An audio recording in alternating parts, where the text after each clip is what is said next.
Hi guys, it's Brittany. So today I'm gonna do a movie review, and today I'll be reviewing A Christmas Carol, the 1951 version. So this version of Christmas Carol is directed by Brian Desmond Hurst, and we have Alastair Sim as Ebenezer Scrooge, Michael Hordon as Jacob Marley's ghost. Who else? And Mervyn Johns as Bob Cratchit, and we just have this cast who play the characters from the classic Charles Dickens novel of A Christmas Carol. Now, I never read the book myself, but of course, this book has just been made into so many different movies, different versions. And of course, there's some things we see in there that's probably from the book, and some things are not. But then again, it's like each one is just different in their own way. And I've seen at least maybe four different versions of A Christmas Carol. And now this one I do remember growing up with. So it doesn't say where it was released worldwide, but it does say here that it was released in Odin Marble Arc on November 22nd, 1951, and it was released in New York on November 28th, 1951. So, this is just a great version of A Christmas Carol, and it's just a really great movie to watch. And in fact, I have it on DVD, so I actually watched it last night, and every time I watch it, it just never gets old. And Alastair Sim as Ebenezer Scrooge, his performance was just really good, because he's just convincing of playing this very, you know, uh, bitter, cold-hearted, character who just hates Christmas. But the the reason why his character is just so bitter and cold is because, not because but other people might assume, is because of the fact that he has went through so many things of his life, including the loss of his sister when she gave birth to her son, which is his nephew. And so I think to say, even losing his best friend, Jacob Marley, and there are so many things that he went through, probably even the neglect of his father, that there was just so many probably heartaches he went through, that he became bitter because of those moments and because of those things that he went through, which is why he became bitter and cold-hearted. But then he realized that, of course, after visiting the ghosts, Christmas ghosts, in the past, present, and future, then he starts to realize that no matter what comes his way, and if he doesn't change his ways, that things will not turn out better for him, and things will not turn out better even for those around him. So that's when he came to realize that.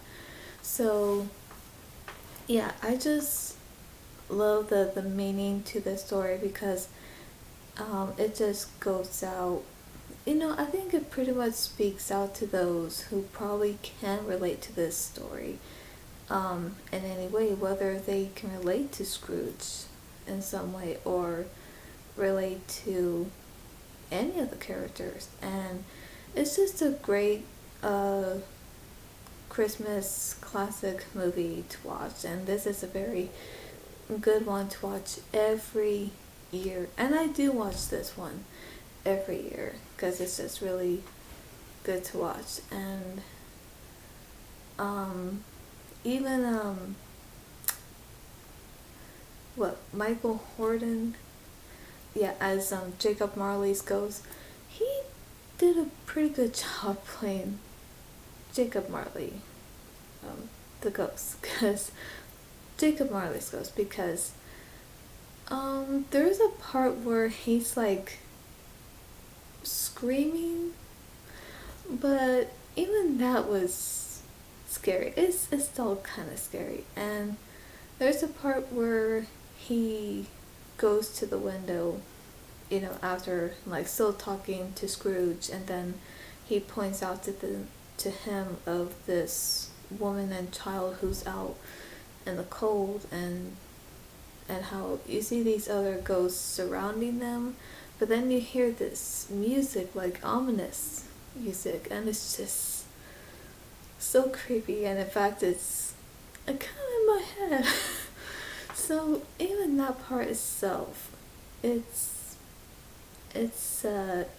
creepy. It's eerie listening to it during that part. And as you can see, Scrooge hears it. He can't stand hearing it, so he closes the window, goes to his bedroom, and hides under the blanket because that's how scared he is. So, and yeah, I just really like how they really did this movie. And my question is that how were they able to make look, like, my question is, how were they able to make the ghosts look transparent? I think I remember now, I did a fun, like a movie fact video on A Christmas Carol last year. Wait, no, it wasn't last year, it was 2 years ago, I think. So I read something that they had this some sort of lens that made the ghosts look transparent, especially Jacob Marley's ghost. It was called something. It was some kind of camera that did that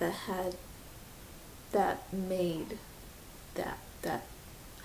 It's hard to put into words, but yeah, they had this some sort of camera that they were able to do that, which is very interesting, and it is very impressive, especially because it came around that time, 1951, and of course there was no CGI around that time, because CGI didn't come out until in the early 90s, so considering they did that with a certain type of camera that they used to make Jacob Marley's ghost look transparent, it's just very impressive with the way they did that.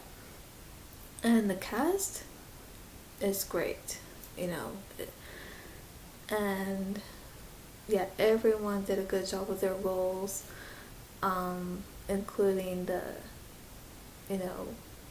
with the ghosts of Christmas past, present, and future, and everyone who's just involved with the movie did, such a good job.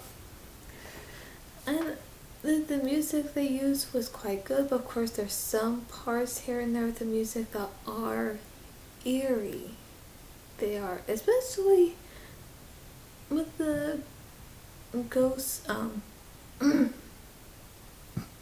sorry, even the ghost of Christmas, no. The ghosts have yet to come. So, and that's another thing, even with the ghosts of yet to come, like, there's like, you can't see, there's no face, but even watching it seems like maybe I don't know, what's that, like a lawn sheet or something, but I know it's black, but to me it just seems like whoever played ghost yet to come. It seemed like they were wearing probably a long black sheet over them, but it seems like in one of the parts of towards the ending, it kind of seems like you kind of see the face, almost like the this black sheet over this person is kind of see through, because you kind of see through it a little bit, just a bit. So I don't know. I even find that creepy as well. And to be honest, I'm guessing maybe the reason why they had that person's face covered is because I think maybe at the time they just didn't have the kind of makeup to maybe look that where the person could look scary, or anything. Or I'm not sure if that's how it's described in the book. That's the thing. Like I don't know, but either way, it still turned out really good. And so yeah, so the cast of this movie is great, and the music is good, and even the costume designs are really good, and the setting, the location, pretty much everything. And even, retelling this story in this version of A Christmas Carol is it's just really well, it was just well done. And of course, it's like, of course you can tell, like, it is older, but it is still a really good movie to watch around this time of year. And it's just one of those things where, after you watch it, it kind of makes you feel good, because after he realizes that he has to change his ways, and then after he did change, and he's just like so happy, and then he changed into this, more happy, better person of himself and to those around him.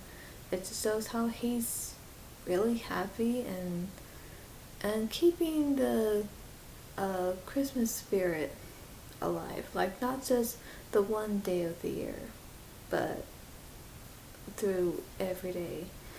So yeah, it just kind of makes you, feel good after you see that change, and he's just happy, and things are turning out better, for him and for those around him.